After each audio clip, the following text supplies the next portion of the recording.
हमारे लिए क्यों ज़रूरी है, या इंडिया नाम रखा गया तो ये क्यों रखा गया, ये नाम कहाँ से आया, ये हमारे इतिहास के परिप्रेक्ष्य में कितना महत्वपूर्ण है। और अब जब चर्चा चल रही है कि इसका नाम भारत किया जाए तो ये भारत कहाँ से आया, किस शब्द से आया, इसकी ऐतिहासिक पृष्ठभूमि क्या है? ऐतिहासिक पृष्ठभूमि ये है कि सिंधु नदी जो है वो हमारी बॉर्डर रही है। जो भी बाहर से आया उसका सबसे पहला सामना हुआ सिंधु नदी से। तो जब पर्शियन आए तो वो शाह शब्द नहीं बोल पाए तो उन्होंने कहा हिंदू, तो वहाँ से एक नाम आया हिंदुस्तान। जब ग्रीक्स आए तो वो फिर सिंधु नहीं बोल पाए तो उन्होंने कहा इंदु, वहाँ से इंदस और इंडिया आया। सेलुकस निकेटर अलेक्जेंडर का सेनापति था। अलेक्जेंडर के बाद वो राजा बना और जब वो राजा बना तो उसने अपना एक दूत चंद्रगुप्त मौर्य के दरबार में रखा जिसका नाम था ये मौर्य काल की बात कर रहे हैं? मौर्य काल की बात कर जी। तो मेगास्थनीज ने एक किताब लिखी इंडिका, बड़ी फेमस किताब रही, अब तो खैर उसके अवशेष भी नहीं है, लेकिन उसी किताब का उद्धरण ग्रीक हिस्टोरियंस ने लिया है, प्लूटार्क, स्ट्रैबो, प्लीनी वगैरह वगैरह। तो पश्चिम में यह नाम फेमस हो गया, लैटिन में इंडिका। और ये आया इंडस वैली से, इंडस वैली, इंडस रिवर से। हाँ, इंडस, वो इंदू कहने लगे तो वहीं से इंडिका पैदा हुआ और वो नाम आने लगा। फिर ये नाम ग्रीक्स के बीच में बड़ा प्रचलित रहा, यूरोपियंस के बीच बड़ा प्रचलित रहा, और धीरे धीरे जब यूरोपियन कंपनियां भारत आने लगी तो उन्होंने कंपनियों के नाम भी रखे ईस्ट इंडिया कंपनी। और 18वीं शताब्दी के बाद से अंग्रेजों ने इस नाम को पॉपुलराइज करना शुरू किया। तो यूरोप में इंडिया नाम रख लिया था इस रीजन का पूरे? वो मेगास्थनीज की जो इंडिका है वहां से उन्होंने लिया इंडिया।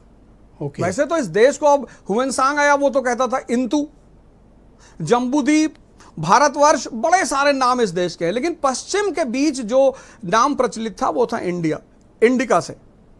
और फिर जब उन्होंने इस नाम को प्रमोशन करना शुरू किया तो हमारा जब ऑर्गेनाइजेशन बनी, जैसे दादा भाई नेहरू ने जो पहली पॉलिटिकल ऑर्गेनाइजेशन बनाई उसका नाम रखा ईस्ट इंडिया एसोसिएशन, क्योंकि पश्चिम इसी नाम से इस क्षेत्र को जानता था। फिर तो ये इंडिया नाम दिया हुआ पश्चिम का है जो मेगास्थनीज से मिला आपको? मेगास्थनीज से मिला। ओके। हाँ, तो वहां से ये नाम शुरू हुआ और 18वीं शताब्दी के बाद अंग्रेजों ने इसको बाकायदा इस्तेमाल करना शुरू हुआ और फिर 1885 में पैदा हो गई इंडियन नेशनल कांग्रेस, और वो धीरे धीरे भारत में राष्ट्रवाद और नेशनलिज्म का एक परिचायक बनती चली गई। और फिर 1947 में ये देश पैदा हुआ, इंडिया। लेकिन अब ये राष्ट्र जो है जो पैदा हुआ, राष्ट्र तो कभी था ही नहीं, तो जो राष्ट्र पैदा हुआ वो इंडिया, वो एक न्यू ऑर्डर का द्योतक है। जैसे पूरी दुनिया न्यू ऑर्डर और ओल्ड ऑर्डर, तो न्यू ऑर्डर, नया भारत, नया देश, वो इंडिया है।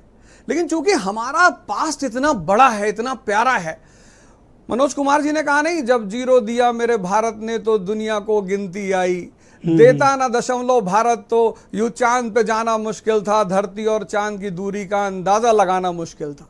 हमारा पास्ट इतना महिमा मंडित है, इतना बढ़िया है, इतना अच्छा है, तो हमारे संविधान निर्माताओं ने कहा नहीं, इंडिया तो न्यू ऑर्डर का है लेकिन हम अपने पास्ट से भी अपना संबंध बरकरार रखें। What is new order sir? ये आप इसका 2 बार जिक्र कर चुके हैं। न्यू ऑर्डर मतलब ये जो आधुनिक युग है, नई अर्थव्यवस्था, नई राजनीतिक व्यवस्था। जैसे पहले मोनार्की थी, अब पार्लियामेंट है।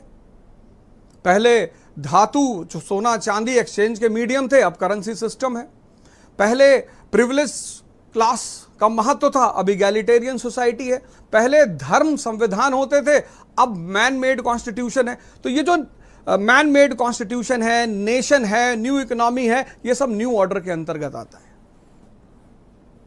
तो अब आप में से एक भी जानना चाहता हूं, इस देश का आधिकारिक नाम रिपब्लिक ऑफ इंडिया है? रिपब्लिक ऑफ इंडिया है। दुनिया के दूसरे मुल्कों में या अंतर्राष्ट्रीय संस्थाओं में हम इसी नाम का उपयोग करते हैं? बिल्कुल इसी नाम को। तो हम इसको कैसे बदल सकते हैं? इसका प्रोसीजर क्या है?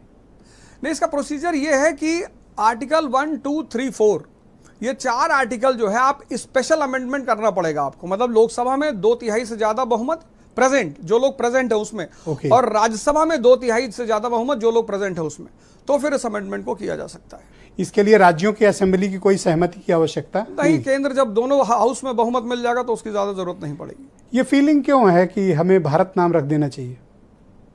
फीलिंग भारत का नाम, ये क्या मतलब फीलिंग क्या देता है?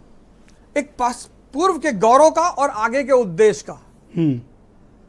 पूर्व का गौरव। मैंने कहा ना कि वो जब जीरो दिया मेरे भारत ने तो जीरो दिया, तो अब इंडिया क्या क्या दे रहा है। अलीसा चिनाई ने भी बड़ा इसका महिमा मंडन किया, इंडिया का बस दिल चाहिए एक मेड इन इंडिया। तो पास्ट, इसीलिए जो हमारे संविधान निर्माता थे उन्होंने बड़ा अच्छा काम किया था कि इंडिया भी रखा और भारत भी रखा।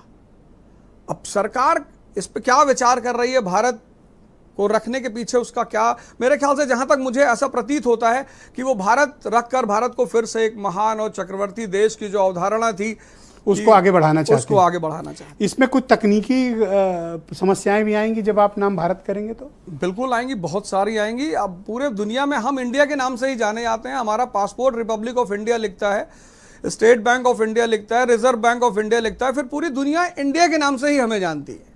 तो जब हम उस इंडिया को भारत करेंगे तो कहीं ना कहीं टेक्निकल बहुत सारी चुनौतियां खड़ी होंगी। दुनिया के कई देशों ने अपने नाम बदले, सिलोन अगर हम भी बदल रहे हैं तो इसमें उनकी स्वीकार्यता में कितना वक्त लगा, हमने क्या सीखा उससे? नहीं, उनकी स्वीकारता, चूंकि वो पास्ट के गौरव के नाम पर, अब सिलोन अंग्रेजों को द्वारा शुद्ध दिया हुआ नाम था, उन्होंने कर दिया श्रीलंका, बर्मा को कर दिया म्यांमार। तो कोई बहुत ज्यादा उसका सामाजिक स्वीकारता को लेकर नहीं पड़ा। लोग एक आत्म गौरवान्वित महसूस करते हैं। नाम एक बहुत बड़ी चीज होती है व्यक्ति के जीवन में, तो लोग एक गौरवान्वित महसूस करते हैं। जैसे यूपी और बिहार में अगर हम किसी को पीटर बुलाएं, क्या बुलाएं? पीटर। हाँ। भाई यूपी बिहार का जो समाज है, अगर हम वहां किसी को पीटर बुलाएं, पीटर चौहान, पीटर शुक्ला और साइमन पांडे, तो इस तरह से लोग बड़ा आश्चर्य की नजर से देखेंगे। लेकिन जब हम अपना नाम, देशज नाम इस्तेमाल करते हैं तो उससे संस्कृति को बढ़ावा मिलता है और प्रासंगिकता को बढ़ावा मिलता है। बहुत सारे पहलू उसमें उभर कर सामने और ऐसा संविधान संशोधन करके किया जा सकता है, आपका ये मत है? किया जा सकता है, बिल्कुल। और लाइट सर हमारे साथ जुड़े रहिएगा। हीरो वाजपेयी उत्तर प्रदेश में भारतीय जनता पार्टी के